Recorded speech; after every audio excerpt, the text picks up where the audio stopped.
How good was prime Kyrie Irving actually? I'd say he was pretty good. This for you, by the way.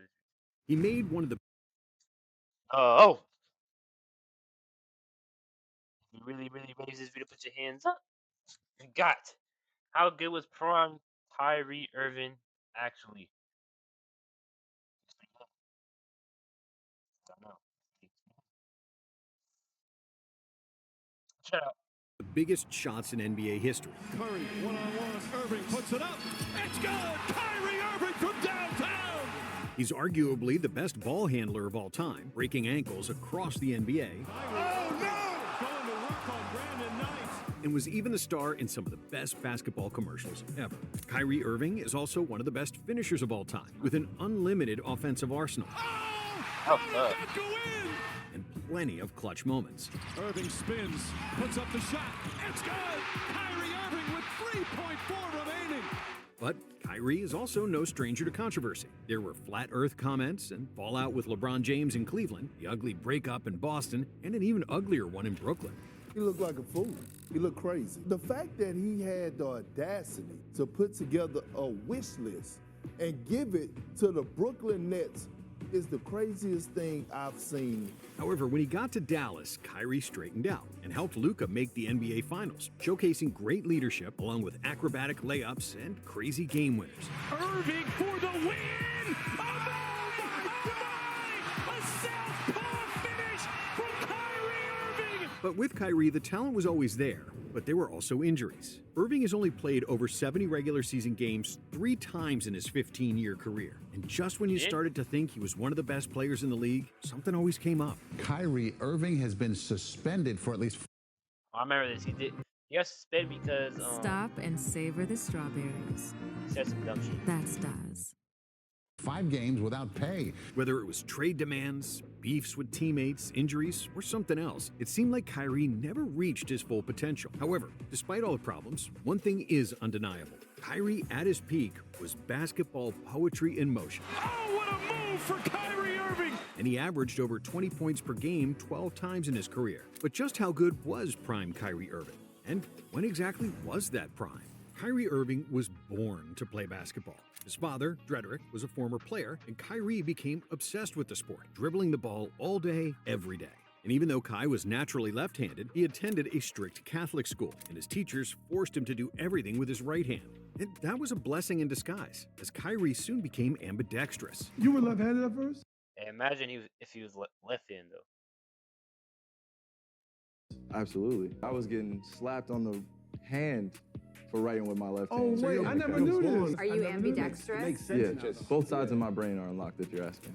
And by 8th grade, his godfather, Rod Strickland, a former NBA player, realized that his godson had the best handles he'd ever seen from such a young kid. Even though he was always shorter than his peers, Kyrie's handles and shooting touch were at an NBA level while he was still a high school sophomore. By his senior year, Irving had grown to 6'2" and became a top 3 prospect in the country, after which he accepted a scholarship from Duke. And even though a toe injury limited him to just 11 college games, it was enough for NBA scouts to realize Kyrie was the most talented player in the upcoming draft. Irving averaged 17.5 points, 4.3 assists, and 1.5 steals at Duke, while shooting 53% from the field, 46% from 3, and 90% from the free throw line. It was clear he would become the first pick in the stacked 2011 NBA draft. The Cleveland Cavaliers select Kyrie Irving from Duke University.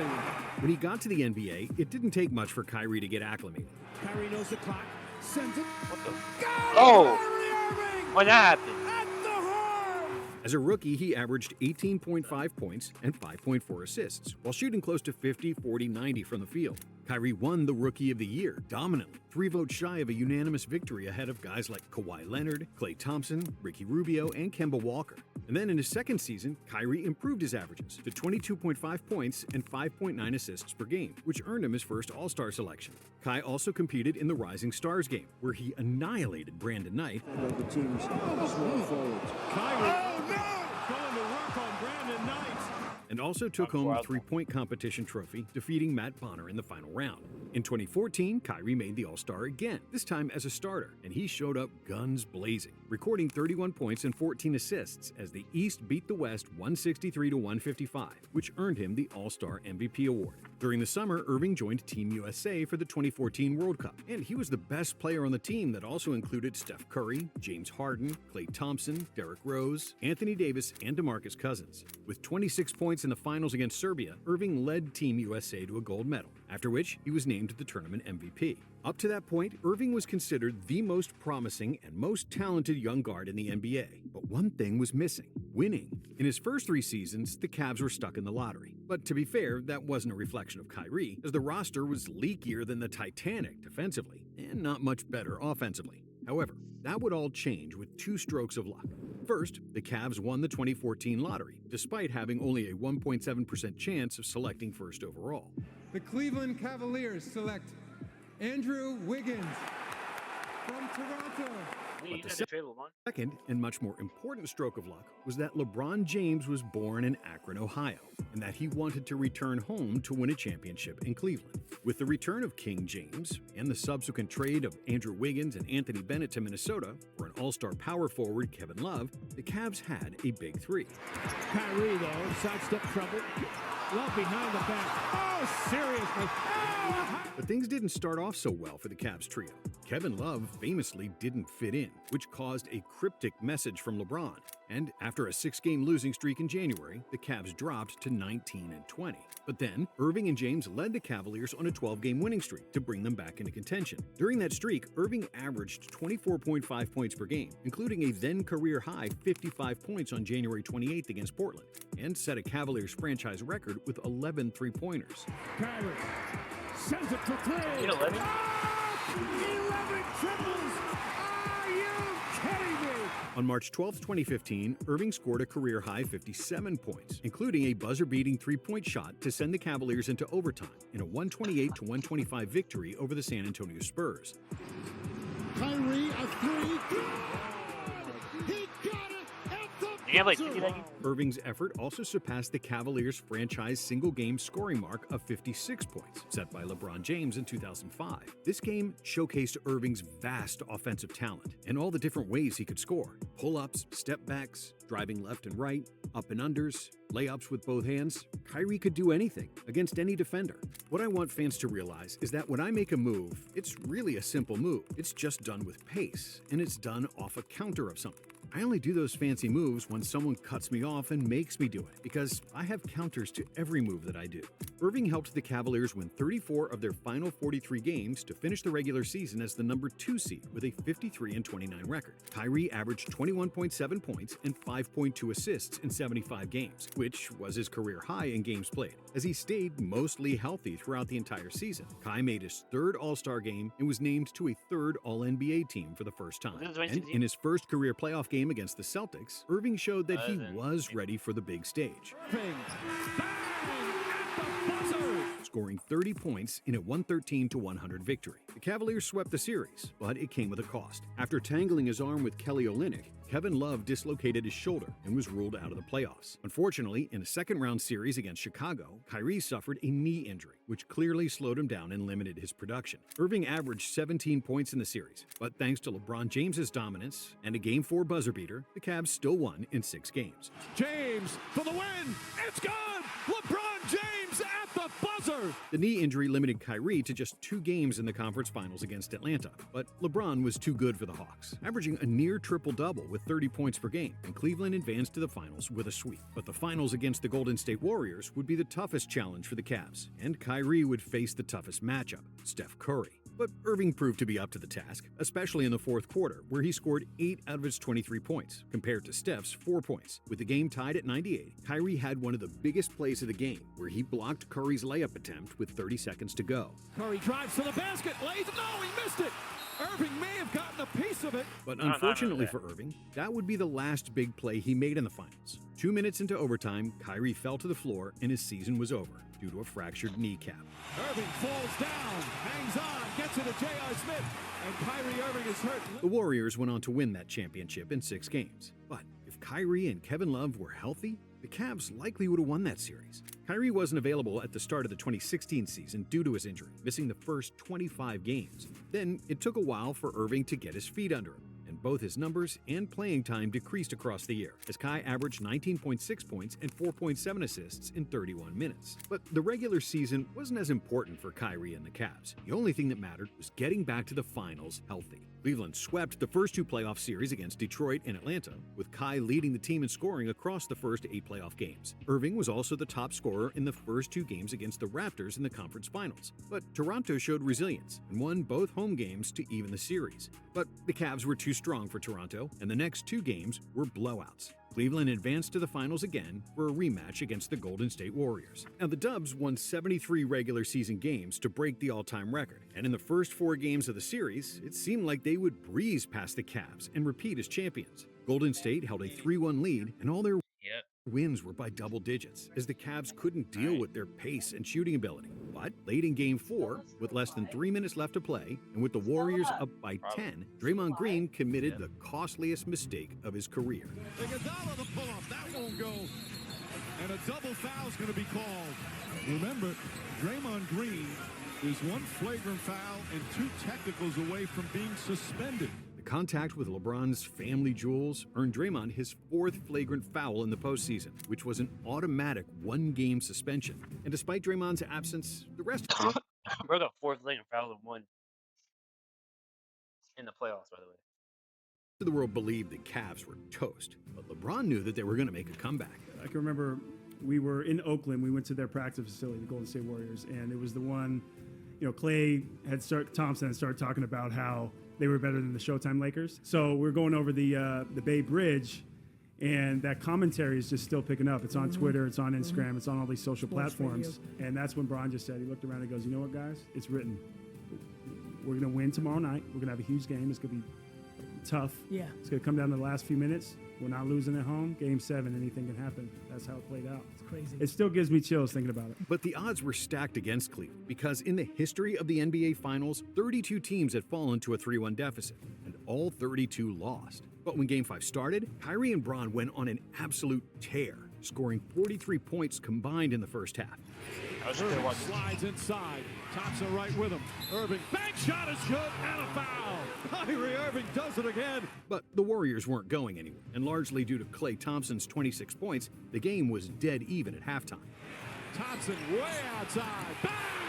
And after Andrew Bogut went down with an injury, the Dubs were without their 2 best interior defenders. But Kyrie was still guarded by Klay and Iguodala, and had to reach deep into his bag of tricks to win the game.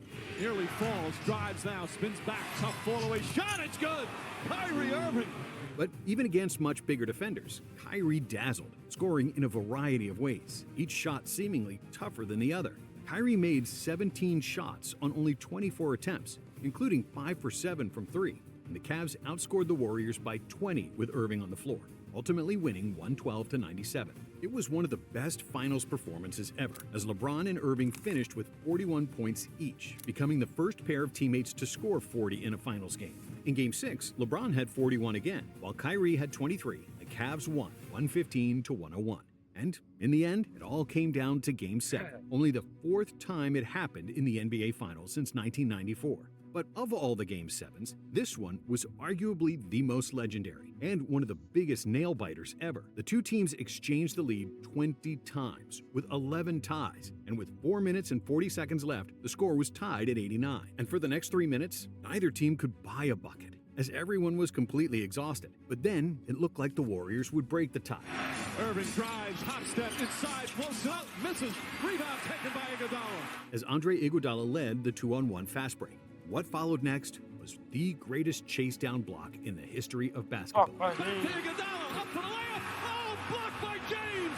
LeBron James with the rejection. With 1:09 to play and the score still tied, the Cavs called a timeout. As Ty Lue gathered the team, James emphatically pointed to Irving, with the full belief in his running mates scoring in isolation. Irving and Curry, one-on-one. Irving puts it up. It's good. Kyrie Irving from downtown. On the following possession, the Warriors targeted Kevin Love to guard Steph. Love moved his feet like he never moved them before, contesting Curry's shot as well as he could, forcing the missed 3 from Steph. Curry fakes the 3, steps back, crossover, puts up a 3. Rebound James with 30 seconds remaining. What a spectacular job by Love. With their final possession, the Cavs needed a bucket to put the game away. And Kyrie drove the ball hard right, passed to cutting LeBron, who soared for a dunk, only to be fouled hard by Draymond. James landed on the floor and grimaced in pain. But the game still wasn't out of reach, and he needed to make at least one free throw. LeBron missed the first, but he made the second. 10 seconds left on the clock. Rattles in the second. 4-point game. Timeout goal. Hey, if it wasn't for LeBron, though, Curry could have made a 3. That could have happened. Never could have came back 3-1. Just saying. Golden State. After a timeout, Steph had another three-point attempt to cut the lead to 1, but his shot missed the target, and the Cavs could finally celebrate. One dribble, steps back, puts up a 3. Won't go. Rebound tip taken by Spades. Final seconds. It's over. It's over. Cleveland is a city of champions once again. And even though LeBron deservingly won the Finals MVP, averaging a near triple-double, Kyrie wasn't far behind, averaging 27 points, 4 rebounds, 4 assists, and 2 steals. Hey, if Kyrie and LeBron stayed together, or they could have played to they could have tried to play the Warriors till 2019 or 2020. They could have been one of the greatest rivalries of all time. If Kyrie just stayed with LeBron and wasn't a dumbass. And they could have probably won 2019. So LeBron would probably become the GOAT. Everyone would agree he'd be the GOAT. LeBron and Kyrie stay together. Just saying. And in 2018, they could have won too. 2018, LeBron's the best player of all time. While shooting 47% from the floor and 41% for 3 in the finals. Across the 21 playoff games, Kyrie averaged 25.2 points and 4.7 assists. And in the finals, he dropped one of the biggest shots of all time. And he also outplayed Steph, the first unanimous MVP in league history. Up to that point, his career had been almost flawless. And at the age of 24, he was a champion, a 3-time All-Star, All-Star MVP, World Cup MVP, and Rookie of the Year. But that said, Kyrie still hadn't reached his prime, and the best was yet to come. In 2017, Irving posted a career high in scoring, with 25.2 points per game, along with 5.8 assists, with 47-40-90 shooting splits, the most efficient of his career. Kyrie made the All-Star, but he wasn't named to an All-NBA team, despite being 11th in the league in scoring. During a Christmas game rematch against the Warriors, Kyrie scored a game-winning jumper, once again proving his clutch gene. Drives on Thompson. Irving spins, puts up the shot. It's good. Kyrie Irving with 3.4 remaining. When the playoffs started, the Cavaliers were in a class of their own in the East, losing just 1 game on their way to another finals against the Warriors. Only 1 game. However, this time, the Dubs also had Kevin Durant, and in the first 2 games, Golden State destroyed Cleveland. With an unreal combination of offensive and defensive firepower. Kevin Love blocked by Durant. 5 All-Stars, 2 league MVPs If Kevin didn't join, would have been in their prime, He a would've been- Defensive Player of the Year, and Iggy as the Finals MVP. Now, in Game 3, it seemed like the Cavs would prevail. Irving to the basket, layup, puts it in. A dazzling display from Kyrie Irving. But then KD showed why he was brought to the Bay. Durant nailed a 27-foot three-pointer to give the Warriors the lead. Durant for 3. It's good. Kevin Durant from downtown. And Golden State takes the lead. And Cleveland couldn't score anymore, so Golden State won the game. Game 4 was probably the best offensive performance in NBA playoff history, especially in the first half, where Cleveland scored 86 points on 61% shooting from the field and 59% from 3. In the end, the Cavs won, 137-116, led by Kyrie's 40 points. And the game broke the playoff record for the most points in a half, 86, and finals record for most threes in a game, 24. But it was too little, too late. In Game 5, Golden State finished the job at home, winning the game 129-120 in the final game in the Oracle Arena. Kyrie averaged 29.4 points in the finals, once again outscoring Steph Curry. And during the playoffs, he averaged 26 points and 5 assists. But despite all the great numbers and accomplishments, Kyrie wasn't entirely happy. He was tired of being Robin to LeBron's Batman. Like his mentor, Kobe Bryant, who wanted to get out of Shaq's shadow, Irving wanted his own thing. So, out of the blue, during the 2017 offseason, Irving requested that the Cavaliers trade him. Kyrie still had 2 years on his contract, and the Cavaliers didn't need to trade him. But on August 22nd, they did. Irving was traded to the Boston Celtics in exchange for Isaiah Thomas, Jay Crowder, Ante Zizic, and the rights to the Brooklyn Nets' 2018 first-round draft pick. LeBron was pissed, realizing he was losing one of the best scoring guards ever, while he got damaged goods in return. Isaiah Thomas failed his physical and would never play like an all-star again due to a damaged hip. The NBA set Kyrie's debut with the Celtics to happen against Cleveland, in a game that will always be remembered for the horrific injury to Gordon Hayward. Even though the Celtics lost that game and the following one against the Bucks, they would go on to a 16-game win streak, during which Kyrie set the Celtics record for most points in his first 11 games with the team. Putting on a show with a ball handling layup. It's good. Oh, what a play from Irving.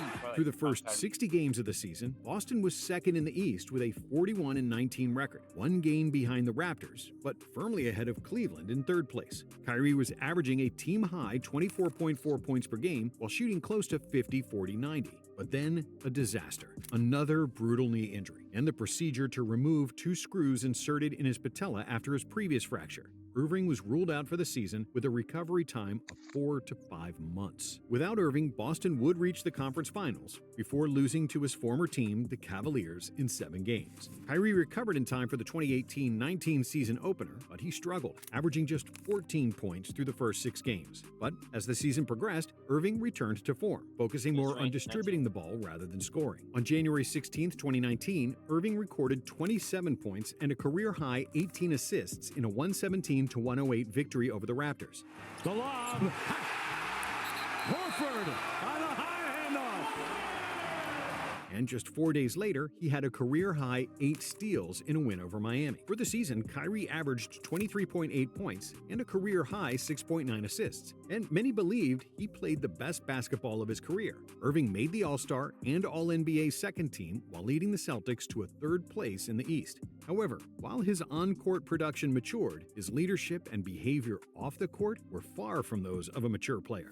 During the season, Kyrie had disagreements with young players, mainly Jason Tatum and Jaylen Brown. Irving essentially threw his teammates under the bus, saying that the young guys on the team didn't understand what it took to win a championship. A few days later, Kyrie admitted to the media that he actually called LeBron James, apologizing for his immature attitude while they played together in Cleveland, and seeking advice about his leadership struggles in Boston.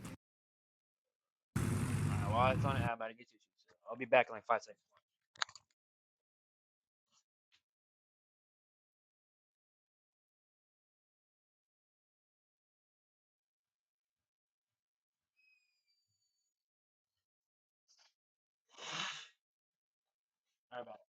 All right, we're back.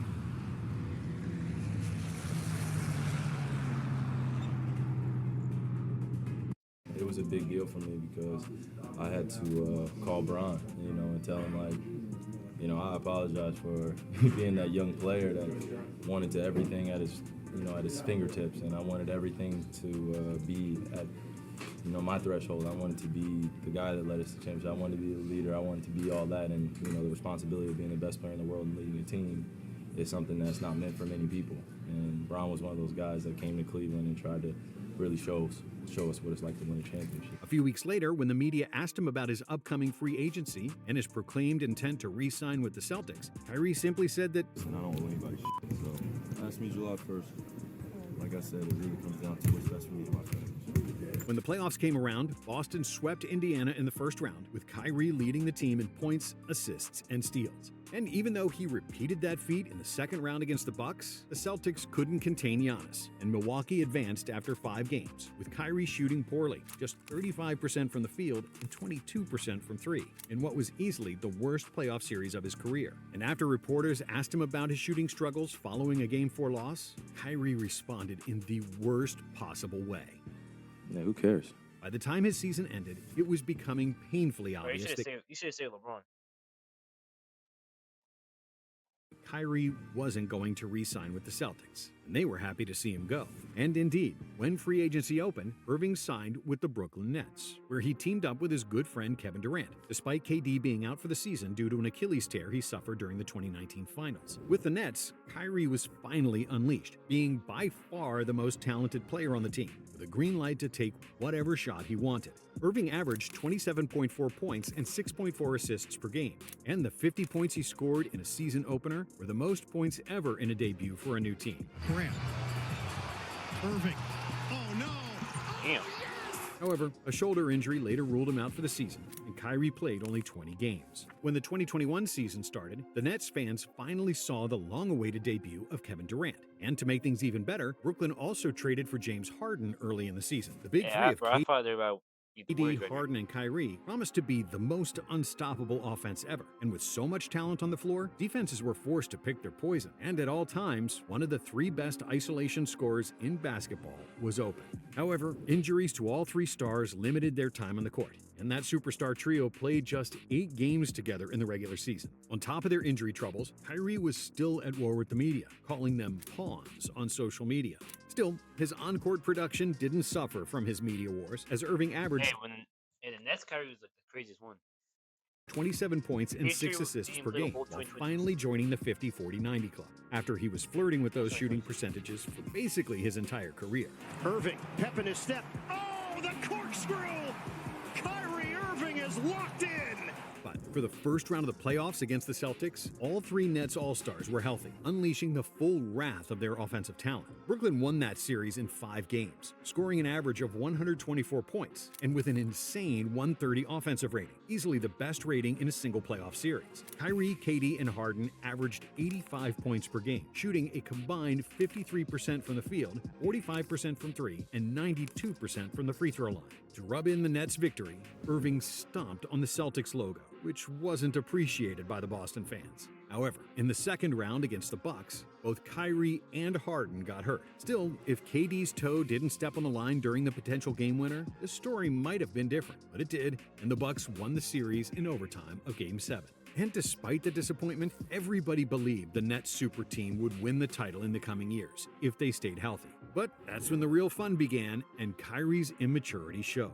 The world didn't know it yet, but Harden, KD, and Irving would only play one more game together for Brooklyn. Before the start of the 2022 NBA season, 99% of NBA players had received the mandatory vaccination to combat the pandemic. Only 3 players refused: Michael Porter Jr., Jonathan Isaac, and Kyrie Irving. Porter and Isaac were out for the season due to injuries. However, Kyrie was perfectly healthy, but due to his stance, he was unable to play in all home games because of New York City's vaccine mandate. This led the Nets GM Sean Marks to remove Kyrie from all team games and practices, resulting in Kyrie missing the first 2 months of the season. On January 12th, the Nets super team of Durant, Harden, and Irving finally all suited up in an NBA game again, reminding the world just how potent their offense could be with all 3 superstars. The Nets demolished the Bulls, 138-112, and for a moment, their hopes of winning a title looked great again. But it would be the last game the trio ever played in the same uniform. Kyrie missed the next 2 games because the Nets played at home, after which KD suffered an injury and was ruled out for 6 weeks. And that was the final straw for James Harden, who was getting fed up with Kyrie and the uncertainty he brought to the team.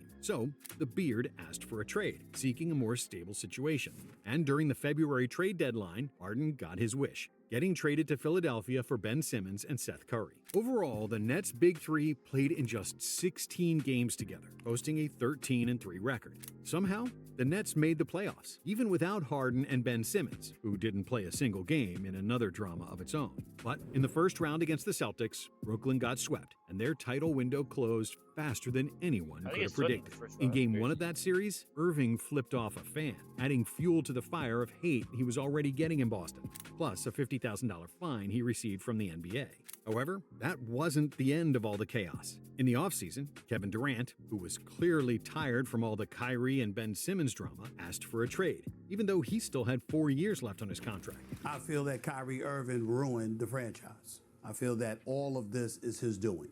If Kyrie Irving had shown up to work, if he had been a more consistent presence, then he'd still be in Brooklyn. KD would still want to be in Brooklyn. They probably might have won a championship. But the owner, Joe Tsai, held his ground, refused KD's ultimatum, and didn't succumb to the pressure to trade him. Against all odds, Kyrie and KD started the 2023 season for the Nets, and they were joined by Ben Simmons, who finally made his debut for the team. But when the season started, the Nets were an abomination. Simmons looked like a shell of his former self, and the Nets had 0 on-ball defense, and their offense relied on KD and Kyrie isolations. And after just 8 games, coach Steve Nash got fired. But the Nets' on-court problems were minor compared to the drama they created off the floor, led by Kyrie and his anti-Semitic tweet after a documentary he watched, which earned him an 8-game suspension. When Irving finally returned, Ben Simmons and other role players caught some steam, and against all odds, Brooklyn started winning games. At the midpoint of the season, they had a 27-14 record, and the second-best record in the Eastern Conference. By then, Kyrie wanted to secure a contract extension with the team. Considering all the BS he'd pulled in the previous 5 years, Irving was viewed as a ticking bomb who could explode at any moment, and without any surprise, the Nets declined to give Kyrie the max extension he wanted. But because they didn't want to lose him for nothing in the summer, Brooklyn made a logical move and decided to cash in on his talent while they still could. So the Nets traded him to Dallas in exchange for Dorian Finney-Smith, Spencer Dinwiddie, an unprotected 2029 first-round pick, and 2 second-round picks. The whole world believed that Dallas made a big mistake trading for Irving and giving him a 3-year, $126 million extension, especially after Irving and Doncic failed to make the postseason in 2023. But then, in the 2024 season, everything changed. Irving remained healthy for the majority of the year and was one of just 11 NBA players to average 25, 5, and 5, with traditionally high shooting percentages. Kyrie was just 0.3% shy of a 50-40-90 season, shooting 49.7% from the field, 41.1% from 3, and 90.5% from the free throw line. His alley-oop dunk versus the Nets. You watched the telecast. Damn. Kyrie Irving! And a crazy left-handed game winner against the Nuggets were the biggest highlights of Dallas' season. Irving for the win! A southpaw finish from Kyrie Irving! Just absurd! But even more importantly, Kyrie wasn't a PR nightmare anymore. He said all the right things in the media. He became a leader on and off the court, and it was clear that he established great chemistry with all his teammates and coaches. Which of the teammates of all time you had the best chemistry with on the basketball court? I'll probably say Kyrie. It took us some time. The first he came in in the middle of the season. You know that year we weren't good. We didn't have the chemistry we had next year. Mm-hmm. Let's always talk about preseason. Like that preseason helped us a lot, and that team that we had, we went to the finals. So. Have you seen anybody with that skill set that Kai has before you see Kai? No. Unbelievable, huh? And this all showed in the end result. Kyrie and Luka led the Mavs past the Clippers, the Thunder, and the Timberwolves to reach the NBA Finals, which was the first time since 2011 that one team defeated 3 50-win teams to reach the championship series. During those 3 playoff series, Kyrie made a ton of clutch shots. He had 6 games where he scored 30 or more, including a 40-point game against the Clippers. Irving inside, the layup. Oh, how did that go in? But we were already used to his offensive brilliance. And what was actually most impressive about Kyrie was that he was willing to sacrifice for the team. He excelled as a secondary playmaker, boxing out and fighting for every rebound, diving to the floor, and playing the best defense of his career. Chipping inside. Oh, it's picked up, pickpocketed right there by Irving. He goes behind the back. He goes in a power. He got it. He scores! And even though the finals against Boston were a disappointment for Dallas, as the Celtics easily won the series in 5 games, Kyrie showed that he finally matured and played the best all-around basketball of his career. So, when was Kyrie's prime actually? Was it in Cleveland with LeBron, or during those rare instances he played in Brooklyn? He's at least still in his prime. I don't know why it says how goes prime Kyrie. I should have said that earlier. He's at least still in his prime. Or was it in Dallas when he finally matured, despite being a clear second option behind Luka? Even though he was a brilliant scorer from the moment he stepped into the league, we can say that his prime started in the 2016 playoffs, highlighted with the incredible finals performance against the Warriors. In 2017, Kyrie took it to an even higher level, averaging 25 points per game both in the regular season and the playoffs. This was the best version of Kyrie, even though he still wasn't a perfect player back then. As a playmaker, he was too often hunting his own shot rather than dishing to an open teammate, averaging 5.5 assists during his time with the Cavs. He was also when... Someone's calling.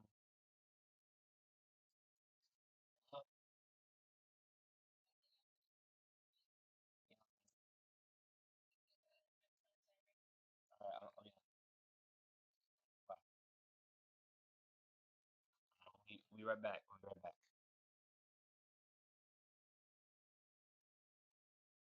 Be on pause for a little bit. On pause.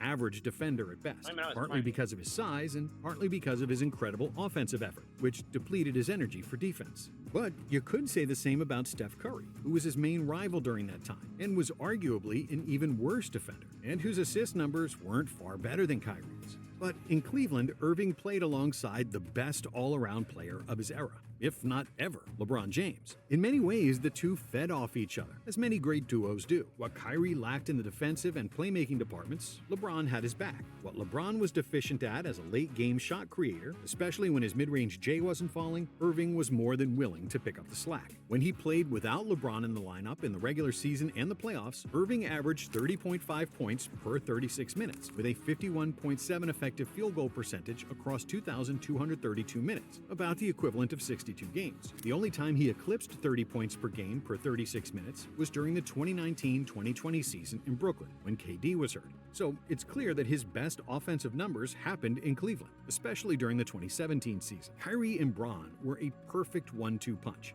but Irving was still extremely young and immature, wanting to spread his wings elsewhere. And even though he had great numbers in Boston and Brooklyn, both of those stops ended up in disaster, partly because of injuries, but also partly because of the off-court drama that Kyrie created. When he got to Dallas, Irving was finally mature and comfortable in his own skin, fully able to excel as a teammate. But he was already past the age of 30, and multiple injuries made him a fraction of a second slower and less explosive than he had been in Cleveland. And also, despite his offensive brilliance, Luka is nowhere near LeBron in terms of athletic ability and defensive prowess, which was painfully exploited by the Celtics in the finals. And that's why Luka and Kyrie could never be a better duo than Irving and James. So even though his prime lasted for 10 years or even more, the best version of Kyrie was between April 2016 and June 2017, highlighted by that phenomenal 41-point Game 5. It's one of the greatest performances offensively I've ever seen in the finals by Kyrie Irving. And the infamous shot over Steph Curry. Irving puts it up. Let's go! Kyrie Irving from downtown! If it weren't for injuries, Uncle Drew could have won more titles, especially in 2015 and 2021. But even as it is, with only one title and all the controversies, Kyrie will always be remembered as the best ball handler in NBA history. Dancing, prancing, pulls up, three-pointer, bang! Nobody in this game can do the special things with the basketball like Kyrie Irving. Thank you for watching. And if you like this video, we have All right. That was about prime Kyrie. All right, let's shout. Oh, there's one video I saw. All right, there's some juice videos gonna be in the reaction rotation.